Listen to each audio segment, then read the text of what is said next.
So, good morning. Welcome to my 80s. And this is day 3 of my sourdough starting.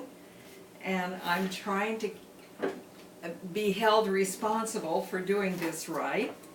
And I've measured out what I have to do is add more water and more Einkorn flour today. So I measured it out, and what they wanted was the same amount I put in at first of flour is 48 grams, which is half a cup.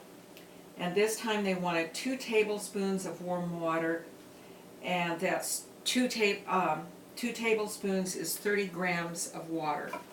So I've got that, and then it says I am to, wait just a minute,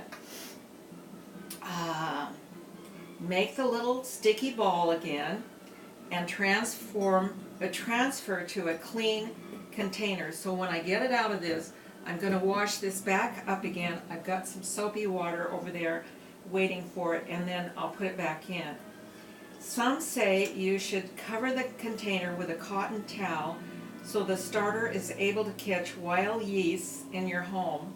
However, all of the wild yeast you need is already in the flour, and the added air can form skin on the surface of the starter.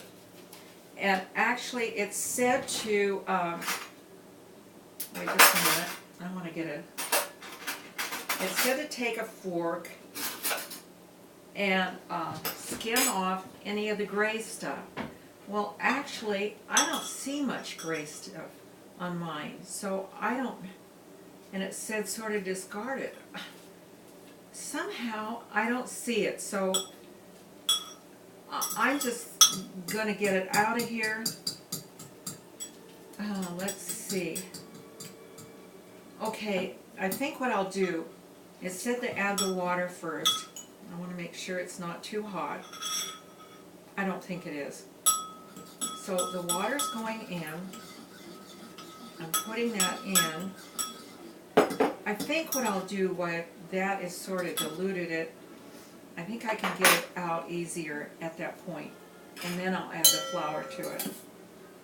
Oh, you know what? I think I'll use my little scraper to do this. Oh. I know a lot of you are ahead of me on this, already have done it, but you'll sort of help me keep going right. And I hope it does it. Okay, that's basically out of my crock. Okay. Wow, it's supposed to smell sharp. It does. It smells like some kind of almost good cheese.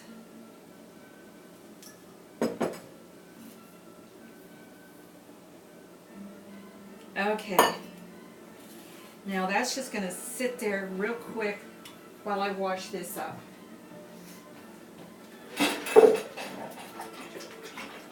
And there was a little dry on the edges where, okay.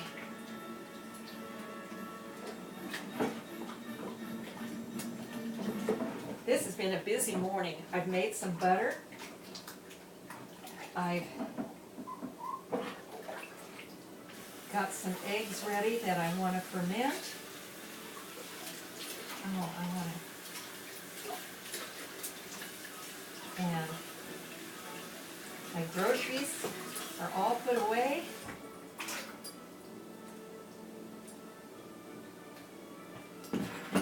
Okay, I'm going to dry that out, I think, with some paper towels. And it's not quite so hot today, so that's nice. Oh, and I picked more beans today than I did the first time, and more zucchini. And I think my winter squash might be my spaghetti squash. I sort of took a look at Brenda and Jim's spaghetti squash plant and decided that's what I had. Okay, now it says to mix this up, this flour,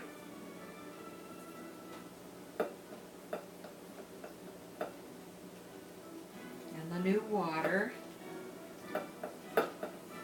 Our water out of the tap here is not drinkable, or, well, a lot of people still drink it, but we don't want to.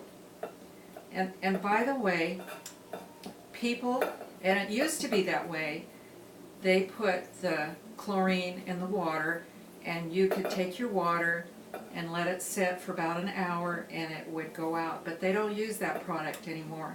They use something that's a bit stronger. It doesn't go out. You're stuck with it. So we get bottled water. And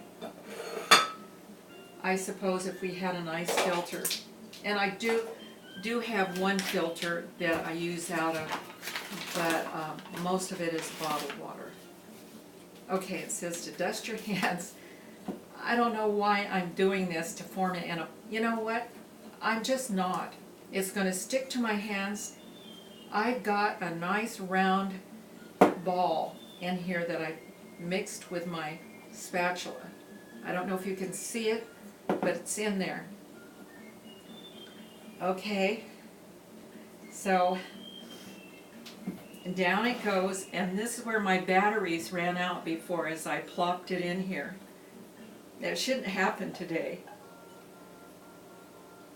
Okay.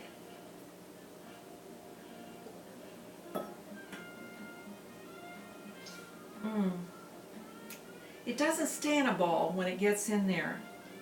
Maybe that's why you're supposed to do it in your hands and set it in. But it's sort of a ball. But I don't, okay. It's sort of like peanut butter. What do you do with it after it gets stuck on everything? Yeah, and some of it went on the side and that's where it's stuck. Okay, I think that's it. And I'm putting this nice little saucer on top. And I'm going to just read to make sure I did everything it said. Okay. Well, it says tightly seal with plastic wrap, but I'm hoping that's good enough. And then I'm to store it in a dark place. Well, I think it's dark in here for 24 hours, where it's at least 68. Yes, it is. And that's what I do until day 4, which will be tomorrow. Okay, so that's it.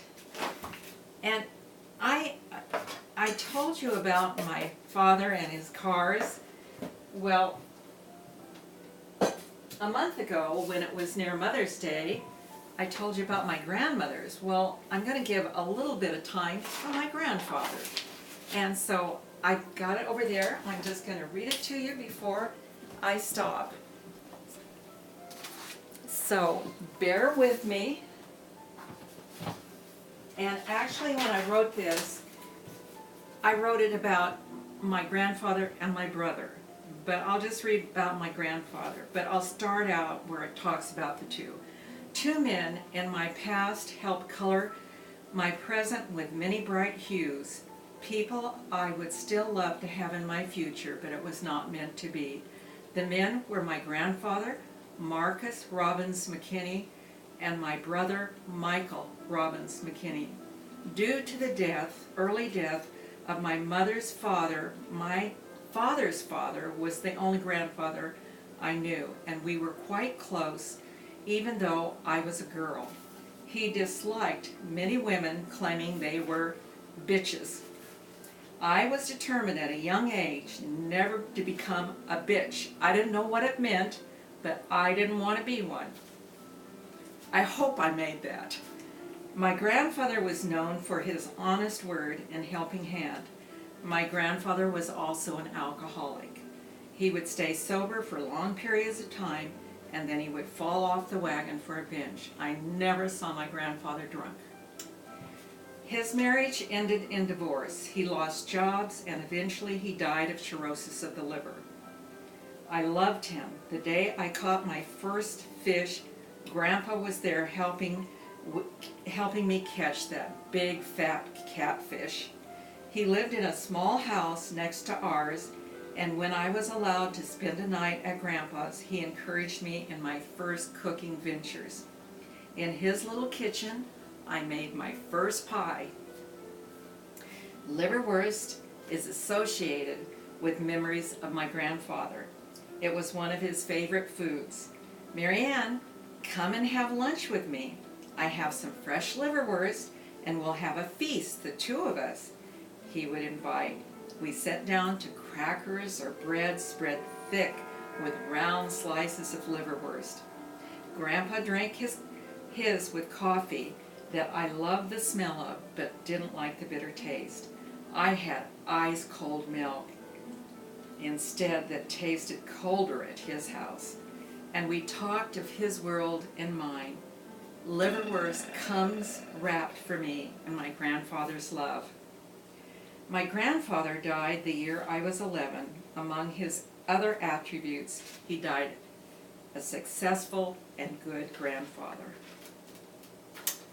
So, that is it. And have a good day. Remember your grandfathers as well as your fathers this Father Day.